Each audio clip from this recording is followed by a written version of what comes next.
ప్రపంచవ్యాప్తంగా మహిళలు ప్రధానంగా రొమ్ము, గర్భాశయ, ముఖద్వార క్యాన్సర్లతో బాధపడుతున్నారని మిర్యాలగూడ ఇండియన్ మెడికల్ అసోసియేషన్ అధ్యక్షురాలు డాక్టర్ జీవనజ్యోతి తెలిపారు. ఆదివారం మిర్యాలగూడ పట్టణంలోని జ్యోతి హాస్పిటల్లో Indian society of colposcopy and clinical pathology అనుబంధ నల్లగొండ గైనకాలజిస్టుల సంఘం ఆధ్వర్యంలో జరిగిన కాల్పోస్కోపీ వర్క్షాప్లో ఆమె పాల్గొని మాట్లాడారు. గర్భాశయ ముఖద్వార క్యాన్సర్ స్క్రీనింగ్ ద్వారా వచ్చే జబ్బులు, వాటి నివారణపై వర్క్షాప్లో అవగాహన కల్పించారు. గర్భాశయ ముఖద్వార క్యాన్సర్లను వ్యాక్సిన్ ద్వారా నివారించవచ్చని తెలిపారు. ప్రపంచవ్యాప్తంగా ఏటా 1,22,000 మంది మహిళలు గర్భాశయ ముఖద్వార క్యాన్సర్తో బాధపడుతున్నారని, అందులో 62,000 మంది తనువు చాలిస్తున్నారని చెప్పారు. 2030 నాటికి గర్భాశయ ముఖద్వార క్యాన్సర్లను నివారించాలన్న ఆశయంతో Indian society of colposcopy and clinical pathology పనిచేస్తుందన్నారు. తొలి దశలో క్యాన్సర్ను గుర్తించినట్లయితే వ్యాధి బారిన పడిన మహిళలు చికిత్స ద్వారా సాధారణ జీవితం గడపవచ్చన్నారు.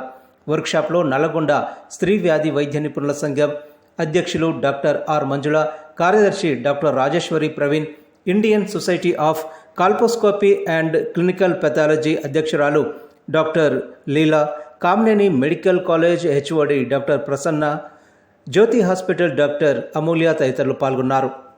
Making a possibility of not only the CMEs and workshops to our Nalgonda society, and as Rajeshwari Madam told that colposcopy workshop, because all of you know that the HPV virus is causing the CS cervix.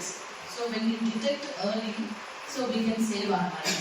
So according to the statistics of global around 2022, we are losing about 3.5 lakhs of our fellow women among 6.6 lakhs detected as CS cervix. So in spite of best screening and treatment modalities with the advanced techniques, and still we are losing our fellow women. So it is our responsibility as a practitioners that we should detect the disease as early as we can, so that we can extend her life, or we can give her a chance to live, let her live her life with her family members.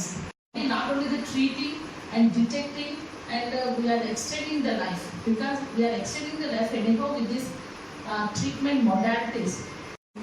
ఈ వర్క్షాప్ని Indian society of colposcopy and clinical pathology ISCCP అంటాము. In association with Nalgonda గైనకాలజిస్టులు సంఘం యొక్క ఆధ్వర్యంలో జ్యోతి హాస్పిటల్లో ఈరోజు గర్భాశయ ముఖద్వార క్యాన్సర్ స్క్రీనింగ్, గర్భాశయ ముఖద్వార క్యాన్సర్ స్క్రీనింగ్ ద్వారా వచ్చేటువంటి జబ్బులు, వాటి నివారణ మార్గాలు, గర్భాశయ ముఖద్వార క్యాన్సర్ రాకుండా వాడవలసినటువంటి వ్యాక్సిన్లు, వాటి వలన సమాజానికి జరిగేటువంటి ఉపయోగాలు, వీటి గురించి ఈ గైనకాలజిస్టుల అసోసియేషన్లో ఉన్న డాక్టర్స్ అందరినీ సెన్సిటైజ్ చేయడానికి, తద్వారా ప్రజల్లో గర్భాశయ ముఖద్వార క్యాన్సర్ రాకుండా నివారించడానికి తీసుకోవాల్సిన జాగ్రత్తల గురించి సమాజంలో వ్యక్తులను చైతన్యపరచడానికి ఉపయోగపడుతుందని చెప్పి మనం ఈ సమావేశం ఇక్కడ ఏర్పాటు చేసుకోవడం జరిగింది. ప్రపంచవ్యాప్తంగాను భారతదేశంలోనూ ప్రధానంగా మహిళలకి పట్టి పీడిస్తున్నటువంటి క్యాన్సర్ వ్యాధులు రెండు. ఒకటి బ్రెస్ట్ క్యాన్సర్, రెండవది గర్భాశయ ముఖద్వార క్యాన్సర్. నివారించాలి అంటే 9 నుంచి 15 సంవత్సరాల వయసు లోపల పిల్లల్ని, 14 సంవత్సరాల వయసు లోపల పిల్లలకి వ్యాక్సినేషన్ వేయించడము, అది అమ్మాయిలతో పాటు అబ్బాయిలకు కూడా వేయించడము. ఇంకొకటి, ఒకవేళ ఆ టైం తప్పిన పిల్లలకి 35 సంవత్సరాల వరకు కూడా, ఇప్పుడు 40 సంవత్సరాల వరకు కూడా వ్యాక్సిన్ వేయించవచ్చు అని చెప్తున్నారు. అది మనం నివారించడానికి తీసుకోవాల్సిన జాగ్రత్త. ఇంకొకటి, ఒకవేళ ఈ వ్యాక్సిన్ తీసుకున్నా కూడా గర్భాశయ క్యాన్సర్ని నివారించడానికి మహిళల్లో స్క్రీనింగ్ పద్ధతులు ఏంటి? ఎందుకు అంటే క్యాన్సర్ని మనం తొలి దశలోనూ లేకపోతే క్యాన్సర్ రాని దశలోనూ గుర్తిస్తే దానికి ట్రీట్మెంట్ చాలా చక్కగా ఉంటుంది. మనిషి యొక్క జీవితకాలం నార్మల్ పేషెంట్స్ లాగానే పొడిగించబడుతుంది. కాబట్టి ఈ రెండు సదుద్దేశాలతోటి ఈ రకమైనటువంటి చైతన్యాన్ని ప్రపంచమంతటా కూడా, ముఖ్యంగా భారతదేశం అంతటా కూడా ఈ అవేర్నెస్ కలిగించడానికి కోసం అని చెప్పి ఈ వర్క్షాప్స్ రన్ చేయడం జరుగుతుంది. ఈ అవకాశాన్ని ఉపయోగించుకుని మనం ఏదైతే నేర్చుకున్నామో ఇక్కడ, దాన్ని మనం క్లినికల్ అప్లికేషన్లో పెట్టుకుని పేషెంట్స్కి మన వంతు మనం సహాయం చేయగలిగితే బాగుంటుందనేది ఈ వర్క్షాప్ యొక్క ప్రధాన ఉద్దేశం. ఎందుకంటే 1,22,000 మంది సుమారుగా మహిళలు సంవత్సరం లో క్యాన్సర్ గర్భాశయ ముఖద్వార క్యాన్సర్ బాధన పడుతున్నారు. అందులో సుమారుగా అంటే ఇప్పుడు ప్రపంచవ్యాప్తంగా ఒక 62,000 మంది సుమారుగా ప్రతి సంవత్సరం చనిపోతున్నారు. సో ఈ ఐఎన్సిపి యొక్క ప్రధాన ఉద్దేశం ఏంటంటే 2030 నాటికి సర్వైకల్ క్యాన్సర్ స్క్రీనింగ్ పద్ధతుల్ని అడాప్ట్ చేయడము తద్వారా గర్భాశయ ముఖద్వార క్యాన్సర్ రాకుండా నివారించగలగడం అనేటువంటి ఒక ఉదాత్తమైనటువంటి ఆశయంతో ఈ సొసైటీ పనిచేస్తుంది.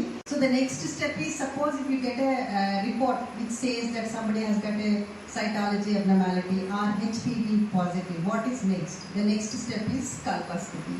So for that colposcopy, we have through our society, we actually take members. If anybody is interested, they can go through ISCCP website and can become life members. So it's a life membership of 10,000 rupees for the time being. And then if anybody is interested to do a proper structured colposcopy training, we have a hybrid mode. You will be enrolled for an online classes, which are about 20 classes covering the entire subject of colposcopy, starting from screening till the treatment and follow-up. And you also need to do a physical training with accredited trainer. All over India, there are about 60 colposcopists who are accredited. Even in Hyderabad, I am accredited. Dr. Hamida Banu, you can actually see the list. So my intention is to spread the message across. It's not that only it should be confined to cities.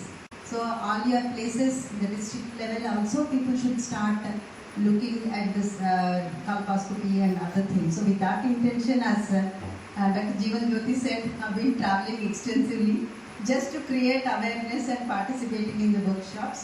It should not be confined to big cities. It should go into districts also, because it's a preventable cancer, cervical cancer. So if all of us work together, then only the cancer can be prevented or totally eliminated. So that is the main aim of this Indian Society of Colposcopy and Cervical Pathology. So the endocervical canal is lined by the columnar epithelium and the ectocervix is lined by the squamous epithelium, and the meeting point of these two is called the squamocolumnar junction. So the squamous epithelium is the non-keratinized stratified squamous epithelium, and it is made up of multiple layers. The sinus is thought to replace the Mullerian epithelium, and it usually terminates near the external os, forming the congenital or the original squamocolumnar junction. Original SCJ to the physiologically active SCJ. So here the immature squamous metaplasia after proliferation of visceral cells, remaining endocervical cells are present on the surface. Metaplasia is most active during the adolescence and pregnancy. This is a smooth pink is the squamocolumnar epithelium, and you can see the velvety red epithelium, which is the columnar epithelium. And You are all aware and you have started doing it, which is a good thing. Screening and treatment of precancerous lesions and improving access to diagnosis and treatment of invasive cancers, we can eliminate cervical cancer as a public health problem and make it a disease of the past. So this is the aim with which we are all working. It's one of the preventable cancers. Very light colors. That means their incidence is quite low. So yeah. So in India, as per the statistics, in world we say 6 lakhs. India contributes to almost 1/3 of our Asian countries contribute to 1/3 of it. This is HPV vaccination. And when it comes to screening and early diagnosis, screening is what we have heard about various tests, and the importance of colposcopy. In some places, co-testing is being done. Otherwise, you can do reflex cytology. Do HPV, and if HPV is positive, there is good light. Anyway, you will be examining the cervix. Just apply acetic acid for a minute, look at under good light. So that itself is a screening test. You can do that simplest screening, and if it shows positivity, you can either immediately treat also, or you can refer them for a colposcopy, hybrid capture test, COVAS HPV test. So you can treat it. There is no harm. But if you are suspicious that okay, then maybe it's a high grade lesion. In that case, better wait for the biopsy. It was first described by Hans Hinselmann from Germany in 1925, and mainly it's a screening tool for cervical cancer, but it can also be used as a screening for vaginal and vulval cancers. So actually what we do is the dysplastic cells on this phemocolumnar junction, they can be identified and treated early before it progresses to carcinoma cervix. And vagina, vulva are also susceptible to HPV infections. So and colposcope can be used to diagnose these precancerous lesions on vagina and vulva. And colposcopy of cervix and vagina are similar, the application of acetic acid, leukocytin and all. But vulva is a little bit different because vulva takes up the acetic acid and all that very slowly. It doesn't take up like cervix, doesn't take up faster and it doesn't show the results faster. Tray. And on that you can, in different drawers, you can place these different instruments like speculums in one tray, gloves on one tray and the slides and all that on one tray. And on the top of the tray, then you can place the acetic acid gloves, speculum, for applying the acetic acid, the swabs and all that you can place on the top of the tray. So I can prepare a tower and then keep it ready. Then coming to the colposcope, colposcope has a low power and high power magnification. It ranges from 6 to 30. Madam, this I got after I heard your lecture in Fiber the Borders. You got thermal ablation? Yes, I'm using and I'm very happy. More than this, Ligar is even more tasty. So here, this is the one. This is actually battery which you can charge, and this is the one which you are holding. Fix it, and then these are all the Temperatures.